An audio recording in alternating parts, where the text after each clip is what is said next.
What happens when a man gets everything he's ever wanted?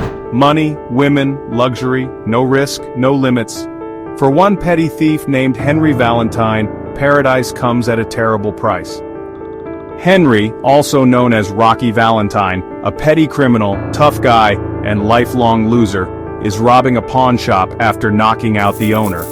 But before he can make his getaway, the police arrive.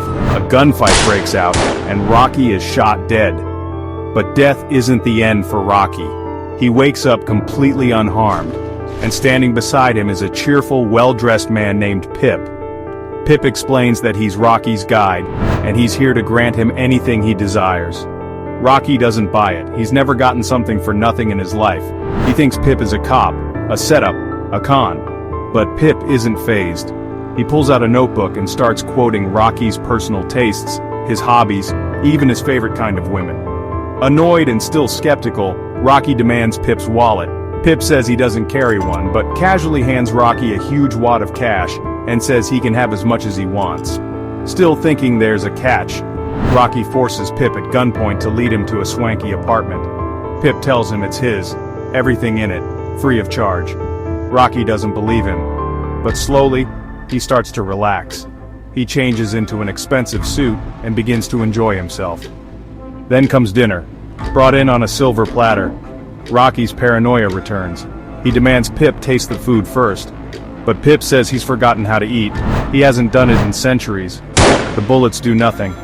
Pip doesn't even flinch. That's when it hits Rocky. He's dead. And if he's dead, this must be heaven. Pip must be his guardian angel. Soon, Rocky is living the dream, a luxurious lifestyle, women falling all over him, a casino where every spin, every card, every play, he wins, even his enemies are helpless. He humiliates a cop just for the fun of it, everything is perfect.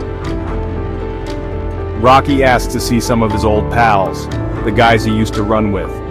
Pip tells him he can. This place was made just for Rocky. No one else is real, just Pip and Rocky. Rocky wonders, what did I ever do to deserve this? What did I do that was good? At the Hall of Records, he looks up his life and finds nothing but sins. No good deeds, no redemption. But hey, if God's okay with it, why worry? 1 month later, Rocky is miserable. Every game is a win. Every desire instantly fulfilled. There's no risk, no challenge, no surprise. Just an endless empty fantasy. A man who thought paradise meant having it all, and found out too late that the worst kind of hell is one where you get everything you ever wanted. Henry Francis Valentine, now a permanent resident of the Twilight Zone. At its heart, this episode explores a timeless moral: getting everything you want isn't always a blessing, it can be a curse. Rocky Valentine spends his life chasing quick pleasures, money, power, women. He dies thinking heaven would be the ultimate reward for a life of taking. But when every desire is instantly granted, life loses all meaning. The thrill disappears. Without struggle, success becomes empty. The brilliance of this episode lies in its twist. We assume, along with Rocky, that he's in heaven, until the truth hits. This is hell. Not fire and brimstone, not chains and torture, but an eternity of hollow pleasure, fake people, and guaranteed wins.